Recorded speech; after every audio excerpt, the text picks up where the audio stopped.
Hello, everyone, and thanks for joining me in this special episode of the New York Fishing Podcast. My name is George Scocca. I am your host. Today, I will be speaking with Dr. Stephen Tettelbach.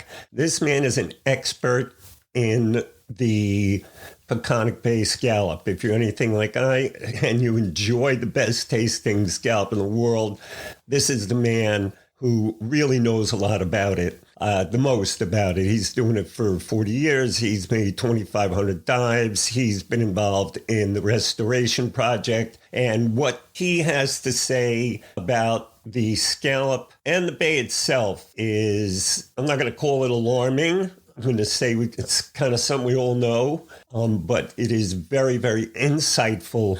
And if you want to know where this fishery is at and what's happening with the Peconic Bay Scallop, this is an episode you want to listen to. I will be following this up with many more episodes, pointing directly at our changing waters because, folks, our waters are changing. Well, next up, Dr. Tettelbach. Take it all in, listen to it, enjoy, and please let me know what you think. First, I'd like to thank you for joining the show, Doctor. I don't know if you'd rather be called Stephen or Doctor. That's up to you, or Professor for that matter. So, as a Long Island angler, this time of year, usually like in a couple of weeks, I look forward to going out onto the North Fork. Not only because of the great black fishing and other fishing they have there, but also I know there's going to be Peconic Bay scallops there, And on the drive home, you see the guys on the side of the road, you kind of buy a bag and you eat the bag and you stop, you buy another bag, So, but for the last few years, the scallops have been, I'm not sure. I've read a virus. I've read all kinds of things. And I'd love to get your take on if this is, first we'll deal with the scallops, but if you think there's an overall problem in the bay. So, so take us to where we're at with the scallops. I know I read that they had a good... it was looking good in the spring. I guess their spawn or hatch or whatever you call it looked well, and then things didn't turn out so well. Yeah. Well, if I might, George, if I could just give a little background of where we were and then where we are now and how we think we got here, if we have time for that. This is a podcast. We go as long as we want. So okay, great. That's the beauty. Yeah. Okay. Super. So the bay scallop has been a very important fishery on Long Island, as well as in other parts of the Northeast United States, and really, as you well know, on the East End, it's really an iconic species. The bay scallop it's the New York State shell, and it has a very long history, and not just from a fishing standpoint, but a cultural history for a long time on Long Island. So it's been very important for well over 100 years. And in the mid-1980s, we had a series of brown tide algal blooms that essentially wiped the scallop populations out, almost driving them to extinction locally. And I got involved doing restoration work in soon thereafter, so the late 1980s, and I work closely with Bayman, who actually were the ones that developed the plan going forward for restoration, and then with the group Cornell Cooperative Extension, for whom I now actually work. And we did have some success early on with the restoration efforts, but the brown tides kept coming back and basically zeroed out any progress that we had made. So the last brown tide actually happened in 1995 in the Peconics. It's still going on in Great South Bay and some other embayments on Long Island, but the last one actually was 1995 in the Peconics. Yeah, so many years, and but we thought the scallop populations might rebuild on their own, but they didn't. So 12 years later, we actually started our now our still ongoing large scale intensive restoration efforts, and that has been very successful, or had been very successful, up through 2018. So we went from annual landings of somewhere around 3,000 pounds of scallop meats in after 1995 up through 12 years, and then by 2017 and 18, the landings in the Peconic Bays had increased by 30 times what they were before we started the restoration. So not 30%, 30 times. So that's pretty amazing.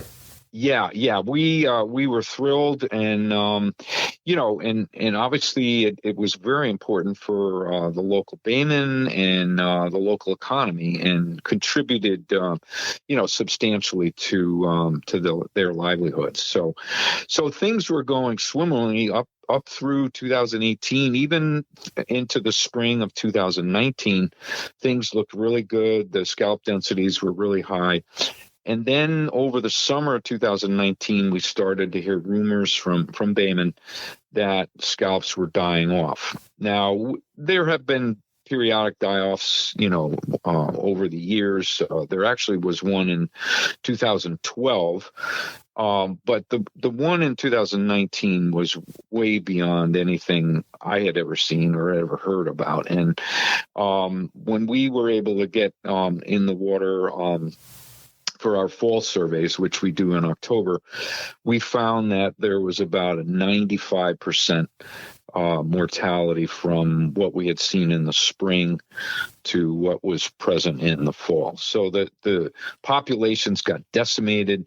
The fishery crashed and still has had severe, economic impact on all the people that depend on bay scallops. Oh yeah. Yeah, and people that like eating them. Oh yeah, and myself and yourself obviously included here. So we were hoping it might have been a one-off, but in 2020, another mass mortality occurred that was even worse. We saw a die-off of about 99% from what we saw in the spring to what we saw in the fall in October. And then the die-off happened again last year, 2021, and it's happened again this year in 2022. So now it's 4 years in a row that we've had this. So one of the really strange things about all of this is that the scallops are continuing to spawn. And we're seeing really, really good sets of baby scallops as a result of those spawns. So the population is sustaining itself, but the scallops are dying before they reach the time when the fishery commences in the fall. So over the summer, so what we've seen in the last couple of years when we've done really intensive studies of this, we've seen that there's almost a complete die-off of scallops between the end of June and the end of August. So by the time you roll around to, the first Monday in November, there's almost nothing left out there for people to fish on, Let me ask you, are there enough scallops that they're able to reproduce, or is it all the scallops that you folks are, the work that you folks are doing that you feel is showing all this, great potential in the spring? And then, I'm sure we'll get into this, but it seems to me maybe waters are getting warm at that point. Yep. Yeah. That's definitely part of it. So normally bay scallops spawn initially in the Peconic Bays. They generally spawning sometime between the middle of June and the middle of July. Okay. So what we've been seeing is that the first And actually they're able to spawn after that. So and we've seen spawns of scallops into September, October, Interesting. maybe even November, in recent Wow. years, but the primarily and the first spawn, which is the most synchronous, and meaning that most of the individuals in the population are all spawning at the same time, is generally going to be in the mid-June to mid-July. Okay. I got it.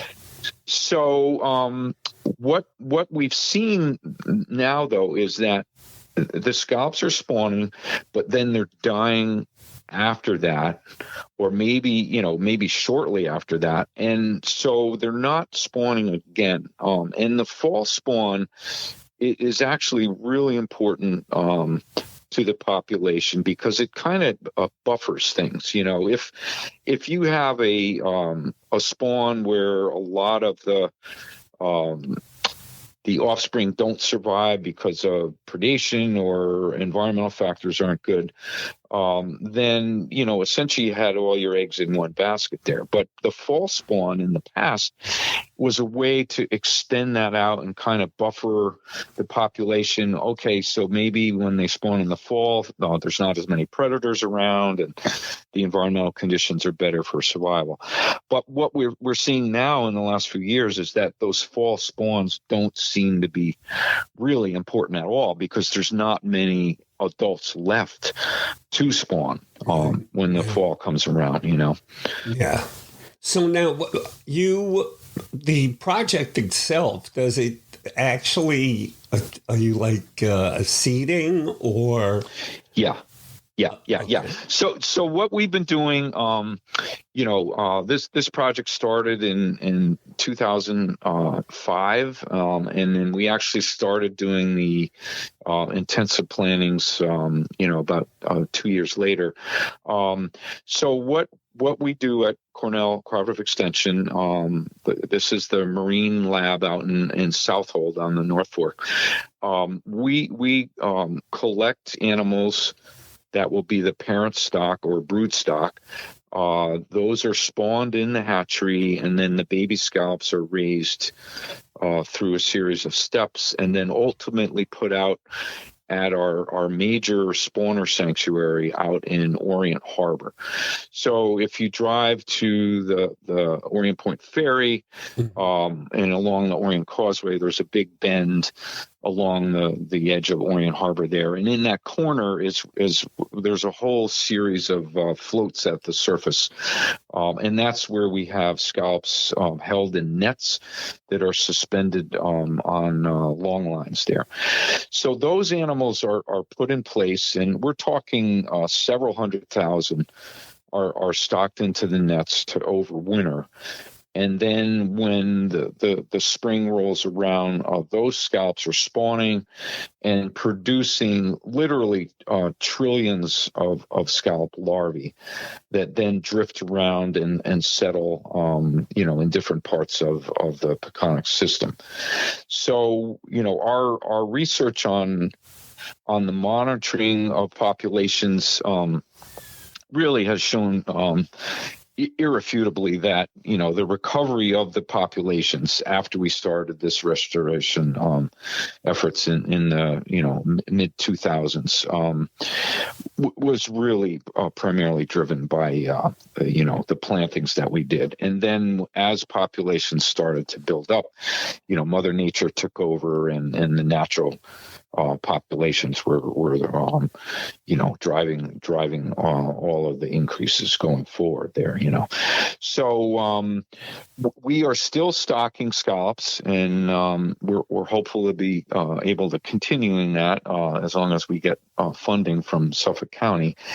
And but as part of this work, we do a ton of monitoring. We do a lot of collection of what we call spat collectors, which are mesh plastic bags on which scallop larvae will attach. And so we can look at the level of larval recruitment, Right. in other words, getting an idea of, how many of baby scallops are in the water column, and then we do intensive scuba dive surveys in the spring and the fall of each year to look at what scallop populations look like on the bottom, Right. So what we've seen even in the last 4 years is that, in the fall, there are tons of baby scallops on the bottom, and those have survived well over the winter. And, when it gets time when it's in the spring, when we do our spring surveys, we're still seeing good numbers of scallops. And these are going to be the ones that spawn, in mid-June to mid-July initially, because they actually mature very quickly, and they spawn when they're about 1 year old. So it seems to me that what you're doing is absolutely working. I mean, they're hatching, right? They're growing. Yep. So the work you're doing, this stuff people don't understand. These things take a long, long time. So They do. I mean, it's taken years to get it to where it is, and it's going to take twice the time to undo what we've done. But so here you are, you're basically successful, but for some reason, they're dying. I don't want to start talking about lobster yet, but I mean, it's almost like the same thing happened to them in the sense that they just started dying and leaving. Yep. Yeah. No, you're absolutely right, George. And in fact, the underlying drivers of this are the same in both cases, for the lobsters as well as the bay scallops. So, when we first saw this, our initial thought was that this die-off was due to higher water temperatures. And like I say, we've done very intensive experimental work over the last 2 years, and that's continuing this year, to try to tease out, what really is the underlying cause of the scallop die-offs. And so what we've seen now really kind of confirmed what we thought initially, but our thinking at this point, and we're pretty confident in all of this, is that the die-off resulted from a combination of factors. Okay, so first of all, it's higher water temperatures than the bay scallops are used to experiencing historically. So higher water temperatures, along with that, lower levels of dissolved oxygen in the water. Okay, so a physical property of water is that as the temperature increases, the level of oxygen that is able to be dissolved in that water goes down. That's a physical property of seawater and fresh water. So higher water temperatures, lower levels of dissolved oxygen. And then on top of that, there is a disease that has been found in 100% of the scallops that we've sampled in the last 4 years. So this was discovered in 2019 by my colleague and friend at Stony Brook, Dr. Bassam Alam, in his lab. And it's a protozoan parasite, single-celled parasite. And what he has seen is that when the die-off starts to happen, after late June, the parasite loads increase very rapidly, and they're found in a wide range of scallop tissues, and they do appear to definitely impact the survival of scallops. And let me just add that, there's no harm to humans from this parasite. It's just causing harm to the scallops themselves. All right. Yeah. So we've got the combination of higher water temperatures, lower levels of oxygen, the parasite, and then, as if that weren't enough, the physiological stress of spawning also seems to be important in this. Okay. So what we've seen is that juvenile scallops don't seem to be dying off at the same rate due to these factors. And the major difference between adults and the juveniles is that the juveniles haven't spawned yet. So it looks like that also is a part of this. So when scallops are spawning, it's physiologically stressful for them, and if that coincides when you have the higher disease levels and then the higher water temperatures, lower oxygen levels, and then that seems to be the perfect storm that is killing the scallops. So what is causing the lower oxygen levels? Yep. So that can be due to aside from the physical properties of water. Like I said, when the temperature increases, the solubility of oxygen goes down. That's a physical law, really. But in addition to that, lower oxygen levels may result from algal blooms, where those are broken down by bacteria and other microorganisms, and that draws water out of the water column. And then also when you have high levels of seaweeds or macroalgae, they're plants that obviously are photosynthesizing during the day, but at night those plants are respiring. In other words, they're using oxygen at night when they're not producing it during the day through the process of photosynthesis. So, and especially in the early morning hours, those are the critical periods where the oxygen levels can drop to very low levels, and that is certainly a stressor for not only bay scallops but really for any marine life. Yeah, well, so, the bay has drastically changed regarding fisheries.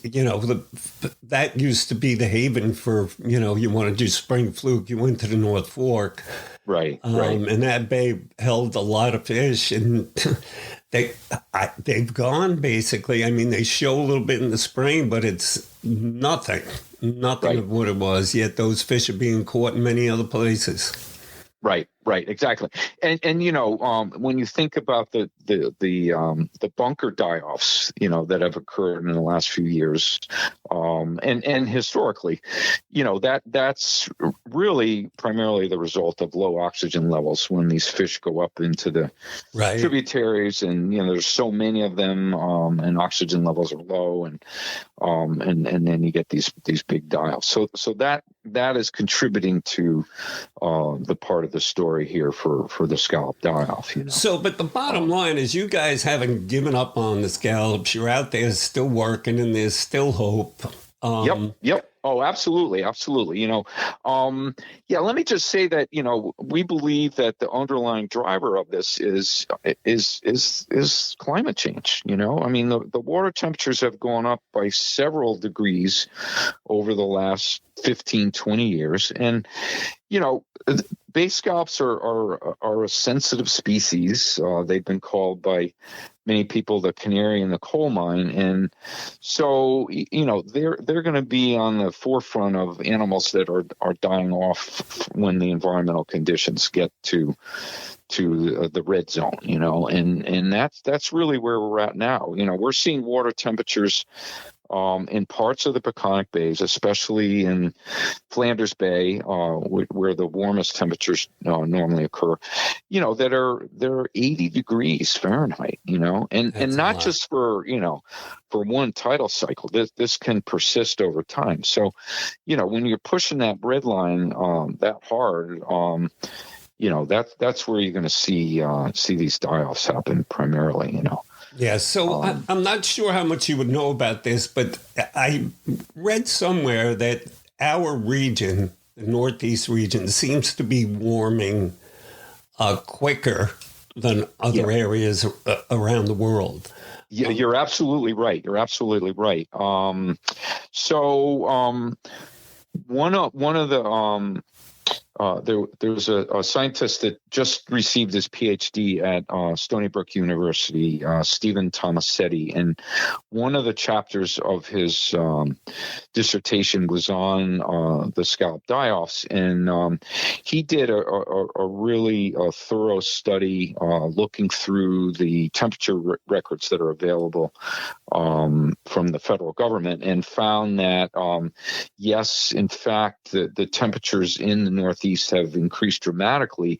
In the Peconic Bays in the last 20 years, I think they increased by somewhere around 2 or 3 degrees Fahrenheit, but up around Nantucket, they've increased by like 5 degrees Fahrenheit. So, Wow. so things are changing rapidly here, and that's really the underlying cause of all of this, we believe, So, just to get back to what you're saying, we are continuing to work on this. We're continuing to plant scallops. We really think it's needed more now than ever because, with all these scallops dying off, whatever is being contributed by our plantings is certainly adding and is very important to the whole system here, But the question is, well, what can we do about it? I mean, if it is climate change that's driving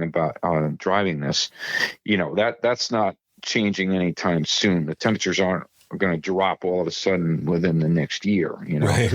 But what we're doing is, and this is work we're working with, again, Dr. Alam at Stony Brook, who wrote and received a couple of grants for this. We're looking to do selective breeding of our bay scallops to hopefully produce a line that of scallops that are more resistant to these environmental factors, high water temperature, low dissolved oxygen, and as well as the disease.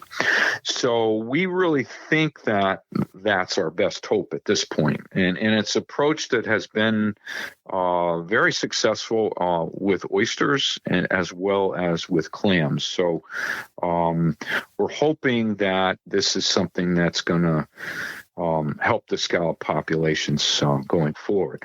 So the basic idea is we've been, this year we went out and we collected 2-year-old scallops. Normally bay scallops don't live to age 2. They die, sometime after a year and a half in that neighborhood.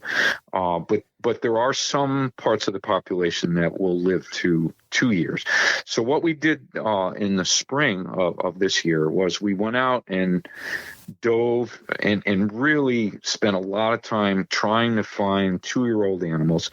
And the reason they're so important is that they survived these adverse environmental conditions and the disease last year. Right. So if any of them have any kind of resistance to these factors, we think it's going to be the 2-year-old scallops. So we used those as our parent stock this year at Cornell's hatchery in Southold.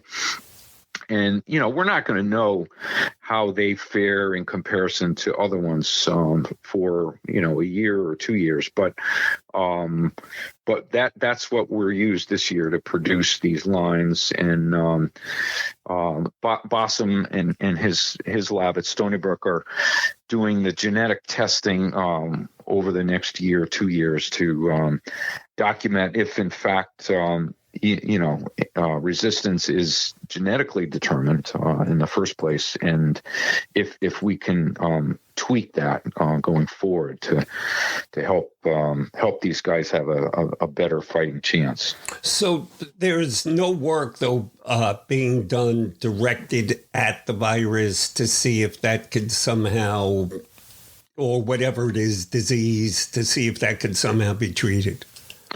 No, not at this point. I mean,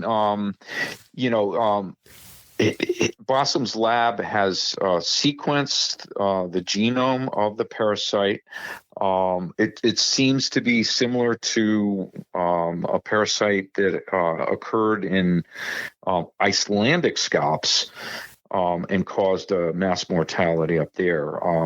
But at this point, I don't think we're really thinking of trying to control the disease organism, Okay. One of the interesting, I mean, it's certainly a good thought, but, one of the interesting things about this is that we were able to get samples of bay scallops from Nantucket a couple of years ago, and all of those scallops were infected with the parasite, but they haven't experienced the same level of die-off up there because the water temperatures are hasn't gotten here yet, but not yet. I mean, this is a reality that people really, I know I've said it before, but what's happening is a reality. We're seeing it right before our eyes. We're seeing fisheries here we've never seen, and we're seeing fisheries that we used to see. They're headed north. So what does that tell you? But so getting back to the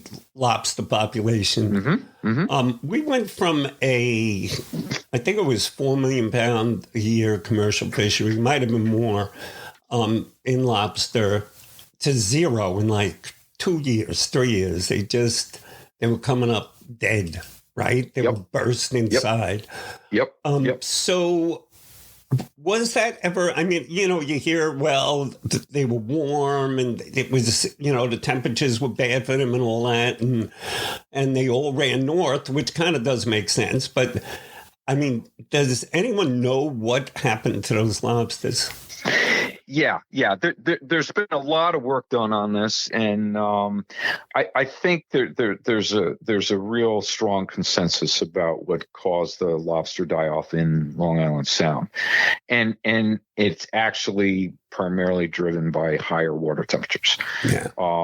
So lobsters, the southern end of their range is somewhere around Long Island. There's some a little further south into Jersey, but that's generally considered the primary limit of their southern distribution. They're more of a cold water species, and there's offshore populations and there's Long Island Sound populations, right? So, in Long Island Sound, the ones that were in the western end and the central part of the Sound primarily just stayed there, through the whole year. The ones at the eastern end would actually migrate out onto the continental shelf. Right. To overwinter, and then they'd come back in spring. Okay. So what happened with the die-off in the Sound was that, and this primarily started in 1999, is that water temperatures were very high that year. And in combination with that, it's believed that the surface waters, the very warm surface waters, got mixed down to the depths where it's considerably cooler in the summer. So the warm surface waters got mixed in with the cold waters at the bottom, and so the lobsters had. It's believed that they moved to deeper waters to try to get away from these real higher water temperatures at the surface.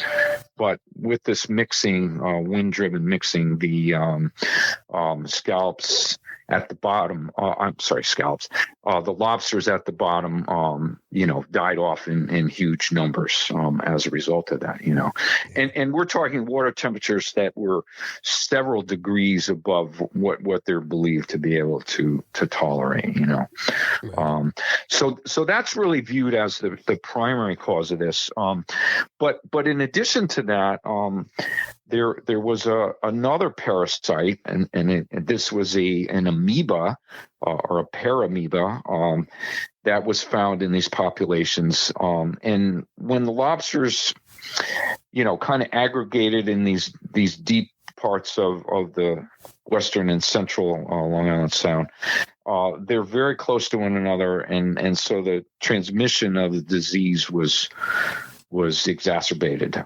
because of that, and the disease certainly contributed to the die-off as well. A lot of these parasites may be present all along, Right. but when you get environmental conditions that are into the red zone where they're really adverse, that's when you see these mortalities manifest themselves. And certainly the disease was part of it, but it's really driven by the changing environment, and again, in this case, higher water temperatures.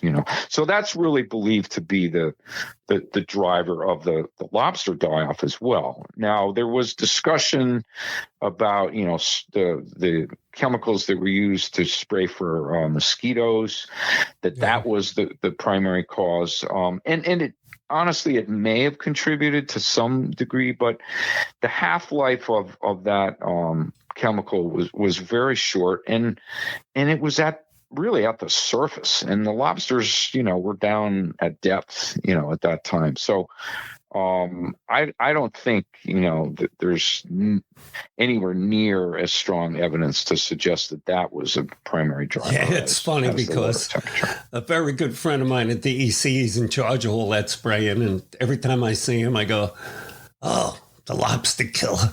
He's like, "I didn't believe me. We had nothing to do with that." I'm like, I don't know. I don't believe a coincidence. But the thing is, the fact is, why haven't they come back, right? So it's got to be, well, not that it has to be, but it points towards environmental, whatever it is. I mean, they should have come back. It's not like they were overfished, No. But we're still in it. The temperatures are continuing to increase. Yeah. So and they won't come back. As long as that's the prevailing set of conditions. It's unlikely that we're going to get anywhere near back to where we were before. I mean, Mother Nature is very resilient, of course, and there are undoubtedly some individuals in the population that are more resistant or resilient to higher water temperatures than other for a given species. But there's a limit to that ability to be able to. For a population to be able to adapt to those changing conditions, and that's really what we're seeing at this point. So one last shellfish question for you, and this is, I'm going to call it an invasion because it truly is, of the Asian crabs. Mm-hmm. In the Long Island Sound. I'm just going to give you a quick experience. Obviously, they're under every rock. I'm not familiar, but I know that there are many different rock species that at one time were in those rocks, and they're starting to take over their places. But I've seen a couple of their hatches while I was out on the Long Island Sound fishing, and I'd never seen anything like it. I mean, it was like a film. For as far as you could see, like a gazillion little crabs. Oh, no kidding! Wow, I've never seen anything like. And I've seen this like 3-4 years in a row. So I kind of know they are reproducing at a really fast rate, or at least that's been my experience and what I've heard from people that go looking for them. They'll fill a bucket before they go blackfishing. But I was just curious on your take on them, and if you feel that they're any type of threat. Yeah. I mean, so the Asian shore crabs, from what I understand, they I think first showed up in New Jersey around 1988, which I was surprised to read that it was longer ago than I remembered. But they're introduced from Eastern Asia, and probably through ballast water from ocean-going tankers Right. and so forth. But they've spread now. They're as far south as North Carolina, Wow. and now actually into Canada. So they cover a lot of ground, and they're primarily found in the intertidal zone. And as you've seen, under rocks, and oh yeah, every rock that you turn over, there's dozens of them, it seems. And so they have had an impact on the ecosystem here. They seem to outcompete some of the other crab species here. Interestingly, the one species that they may have affected more than any other is the green crab, which is another blackfish bait. species Yeah, that came and from another Europe a lot longer ago than the Asian shore crabs. But I never knew that. I never knew that green crab was invasive. Yeah. It's not clear if that was like a natural introduction or if it was a human cause, but they've been around actually for quite a long time. Yeah. So they seem to they will eat small green crabs. They also seem to outcompete them in feeding. Right. In a lot of ways. They do. But they also appear to have impacted some of the local mud crab species. Yes. That coexist with them in the intertidal. Yes. My understanding is that the Asian shore crabs do go a little bit into the subtidal, but they don't seem to be affecting blue crabs, for example. That no. That are deeper usually, so yeah. But yeah, so they certainly have affected the local ecosystems here, and but well, hopefully it sounds like you can use them for bait for blackfish, right? Oh yeah, blackfish love them. So that's good. That's good. Yeah, they love them. So it kind of works out. Well, listen, Doc. I mean, see, this was a really informative and a great interview. I mean, for me personally, look, I'm a recreational fisherman. I protect fishermen's rights. I'm a conservationist, but at the same time, I'm a realist. And we are witnessing something here that we've never seen before. My next episode, I have an expert talking about fish transition and how, we have a transition happening in our fishery today that we've never seen. Things are going on under the water, and, things are moving north and offshore. And so we have a lot going on. But I tell you, I love the Peconic Bay Scallop. I love Peconic Bay.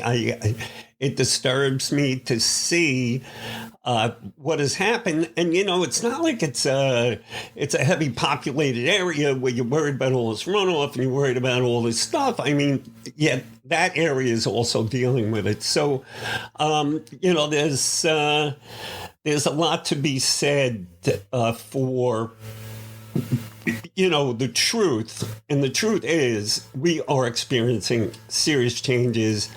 And it's really great to have guys like you. I mean, I'm sure that there are very few of our listeners that know that there's a team of people like yourself that are out there planting these scallops and watching over these scallops, and, that you actually care. There's a lot of people out there that don't believe, they feel that, let's just keep going until everything's gone. And that gold rush mentality has got, we got to get over that.